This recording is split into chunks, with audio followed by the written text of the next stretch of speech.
Let's face it, golf is an expensive sport. Between buying a new set of clubs, going and playing, lessons, driving range, you can easily drop $5,000 to $10,000 on this sport. Just like that. And over the years, yes, drivers have gotten better, but they have gotten more and more and more expensive. With some of the newer models now over $600. But there's a couple companies out there that are trying to get you the best driver for your buck. Which drivers am I talking about? Well, I'm going to start a new series. We're calling it Budget Battles, where I'm going with some of the best deals out there for golf clubs right now, brand new, and we're going to test them and we're going to see which one performs the best in my opinion. So let's dive into it. So which drivers am I talking about? Well, the drivers we're talking about today are the PXG 0211, the Kirkland Signature. Both of those two are $200 brand new. Next, we have the sub 70 849D driver, which is $279. And then last but not least, we're going to include the Takomo D1 Ignis driver, which is $359. So some of the things I'm going to be looking at in this review are which driver sounds the best, which driver looks the best, which driver did I feel the most comfortable with hitting, which club was the straightest. Obviously, we're going to talk about which club went the furthest. In my opinion, all four of these drivers are actually really good looking drivers. If you showed someone a $600 driver versus this driver and they didn't know which one was which, a lot of people would say this looks just as good as some of the best looking drivers, biggest name drivers out there right now. All four of them. Each one has its own flavor, and I understand looks are subjective, absolutely, 100% they are. In my opinion, I'm going to share with you what I think is the best looking driver. First off, let's start with the driver I found less appealing out of all of them, and that's the sub 70 849D. It's not that it was a bad looking driver, you know, it had really strong PXG 0311 vibes with it, where it's solid black throughout. You know, you got the weight on the toe and the heel, and you got the weight in the back. And I really like that option that you have the three movable weights around. It had a really long address behind the ball. It has the glossy top on it when you're going to drive. It's not that I hated this driver, how it looked. It's just, in my opinion, compared to the rest of them, I just didn't like how this driver looked as much as some of the others. Next, we're going to talk Kirkland Signature. It is, again, not a bad driver, very sharp looking driver. It's just nothing really special about it. I really don't like how the red Kirkland looks on a driver. Like I said, that's subjective, but it sat nice behind the ball. Overall, was a decent looking club, but in my opinion, that's the Kirkland is next. Then we go to the Takomo. The Takomo I thought was a very sharp looking club. It very much looked like a PXG 425 mixed with a PXG. And I think that's a good thing. I thought it was a very, very solid looking club. I love the movable weight in the very back of the club. Overall, very sharp looking club. I really liked how this one looked. Overall, if I had to say which one I liked the most, PXG 0211 I thought was the best looking driver all of this. I love how the white brought out the black in this driver, how it was just an overall a really, really sharp looking club. There's no adjustable weight to it. It's just a very clean, sleek looking club, and in my opinion, the PXG 0211 was the best looking out of all of these. Next, we're going to go with sound. Which club sounded the best? Well, last is the Takomo by far.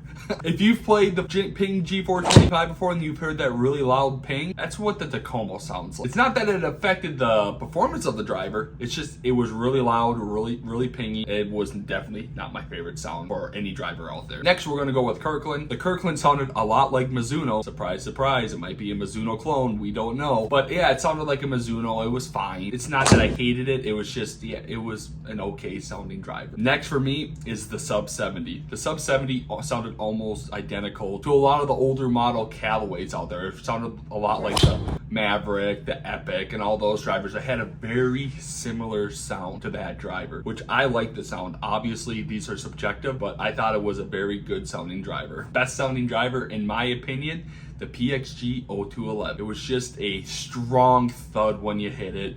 Like I said, I know it's subjective, but it just had a very nice sound when you hit the driver. And overall, I really liked how the PXG 0211 sounded. So let's talk about forgiveness. Out of these drivers, which one did I feel most comfortable and which one did I feel like I was the least punished for out of all these drivers? Well, first off, I got to start with the least forgiving. And for me, that was the sub 70 849D. I don't know what it was with this driver. I mean, when I connected with it, I could get it over 300 yards, but I had a hard time controlling this. I felt the spin was way too low on this driver for me. Obviously, I could have got it more custom fitted where maybe I had a stronger weight in the back of the club, stronger weight towards the toe, but overall, I just did not get along with this driver. When I hit it, it would go far, but I felt like that was almost every other drive to every third drive is where I would hit it good, and I had too many that were kind of snapping on me. Could that be user error? Absolutely. Absolutely. But for me, the least forgiving out of all these models is the 849D from sub 70. Next would be the Takomo. The Takomo driver actually was a fairly forgiving driver. I actually had very little issues with it. The Takomo, in my opinion, was much more forgiving than sub 70. The thing with the Takomo driver was I did feel like it was kind of harder to control sometimes. Almost with that, I think it was because it was almost too fast. Like out of all these drivers, the Takomo driver was the fastest driver out of all of these. I got the best club heads with it, but sometimes I felt like I had a little bit harder time controlling it. And that could have been with the hazardous shaft too. Like I said, I didn't get along with hazardous shafts very well, but the three other drivers did have it in sub 70, in the PXG, and in the Takomo. So if I had to choose a number 3 spot for this, I would say that the Takomo, although far, was definitely had some less forgiving in it. Second most forgiving, the PXG 0211. I would say it's very similar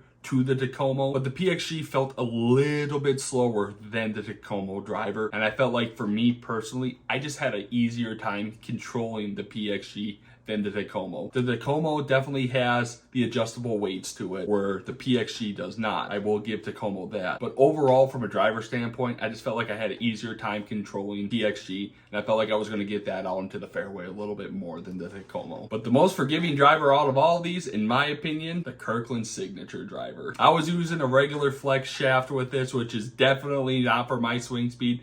I was still getting this ball up into the air. It was still pretty easy to control. Overall, the Kirkland signature, I mean, this driver is meant to be a high MOI driver. It's meant to help you get the ball into the air. It's meant to help you find more fairways. And in my opinion, out of these four, the Kirkland signature was the most forgiving driver out of all of these drivers. Now let's talk about what you guys really want to know. Which one of these drivers was the farthest? Which one of these got the most club speed? What driver will get you the most distance? Well, last is Kirkland. I felt like I was getting about 10 to 15 yards less with the Kirkland signature driver. But the Kirkland signature is the most forgiving out of these models. There's nothing wrong with that. It's kind of a give and take situation here. But if you're looking for distance and low spinning nukes, you are not going to get it with the Kirkland signature. Simple as that. Next would be the sub 70 849D. I was getting decent club head speed with it. I was getting decent distance with it. I was getting it up over 300 yards when I was really connecting with it well. And it was a low spin driver. But it just didn't seem like I was producing some of the numbers that I was with the other two drivers. And that's why it's number 3 for me. Number 2 is PXG. PXG, I was getting great club head speed. I was getting consistent distance with it. I was getting good feel out of it. Overall, the PXG was giving me great numbers, especially for a $200 driver. I was getting well over 300 yards on multiple drives, and overall, between the club head speed, between distance and everything else, PXG did a great job for me, and I was thoroughly impressed with it. But out of all these drivers, the Takomo was the fastest, was the farthest driver out of all of them. I was carrying the Takomo well over 310 yards on multiple drives when I was connecting with it. On average, I was getting about 112 to 113, where on average, I get about 110 to 111. So definitely out of all these drivers, the Takomo was the farthest. It was the fastest driver. And in my opinion, if you're looking for the highest number that you can get out of a driver from these four, the Takomo will be that for you. Now, with all that being said, if I could pick one driver from this review to put into my bag, which driver would that be? Well, the answer to that, PXG 0211. Now, here's my reason for the PXG 0211. I thought it was the best looking club out of all of them. It was nearly the most forgiving driver out of all of them. It almost produced the best club speed out of all of them. Overall, when you combine everything together, it was the best driver. And when you also include the fact that it's $199 to buy this, versus $280 and versus $359, no doubt out there, the PXG 0211 is the best value driver out there, hands down. Period. Now, am I saying these other drivers are bad? No, I am not. But I was just blown away by how good of a driver the PXG 0211 is. Felt great. It was forgiving. It went far. I mean, overall, everything about the PXG 0211 I was blown away with. And if you would have told me it was a $500 driver, I would have entirely believed it. Now, the one thing it's lacking, obviously, is adjustability. It has no adjustable weights to it. All it has is an adjustable hosel. So if I had to give it one knock, it would be that. But other than that, the PXG 0211, if you're getting into golf or if you're looking for a budget driver out there that's going to perform almost as good as anything else out there, in my opinion, the PXG 0211 is the best driver for you. Let me know what you guys think. If you could pick one of these drivers, which driver would you put in your bag? Would you put the PXG 0211 because of price? Would you put the Kirkland Signature in there because of the height? Would you put sub 70 in there because of all the adjustable weights in it? Would you put the Takomo in there because it produced the fastest speeds out of all these drivers? Let me know what you guys think in the comments down below. But again, thanks for watching my first budget battle. And like I said, if you're looking for a new driver and you're not looking to break the bank, PXG 0211, in my opinion, is the driver for you. Thanks again. Have a great day.